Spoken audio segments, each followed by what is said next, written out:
আসসালামু আলাইকুম ওয়া রাহমাতুল্লাহি ওয়া বারাকাতুহু। প্রশ্ন উত্তর পর্বে আপনাদেরকে স্বাগতম।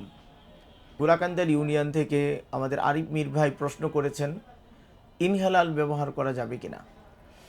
হ্যাঁ, রোজা অবস্থায় ইনহেলাল আমরা জানি এটা অত্যন্ত গুরুত্বপূর্ণ একটি প্রশ্ন, যেহেতু অনেকেই শ্বাসকষ্টের রোগী আছেন যারা ইনহেলাল ব্যবহার করে থাকেন। ইনহেলাল এর সঠিক ব্যবহারের পদ্ধতি হচ্ছে, সেহরির যখন আমরা খাই ঠিক ওই মুহূর্তে সেহরির টাইম থাকা অবস্থায় ইনহেলাল ব্যবহার করবে এবং ইফতারের পরবর্তীতে ইনহেলাল ব্যবহার করবে। এটাই হচ্ছে ফুকাহায়ে কেরামের অভিমত। যদি রোজা অবস্থায় কোনো ব্যক্তির শ্বাসকষ্ট বেড়ে যায়, তাহলে সে ইনহেলাল মুখে ধারণ করবে এবং মুখ বন্ধ করে রাখবে। এটাকে গিলা যাবে না। মুখ বন্ধ করে রেখে যখন তার শ্বাস ধীরে ধীরে কন্ট্রোলে চলে আসবে, তখন তিনি থুতুর মাধ্যমে এরকমভাবে ফেলে দিবে, মুখ থেকে থুতুর মাধ্যমে ফেলে দিবে।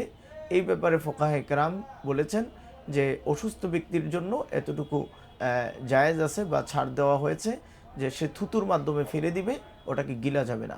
কারণ ইনহেলালকে যদি কেউ গিলে ফেলে, তাহলে এটা পাকিস্তানি পর্যন্ত এটা একটা ঔষধ হিসাবে ব্যবহৃত হয় এবং এর মাধ্যমে রোজা ভেঙে যায়।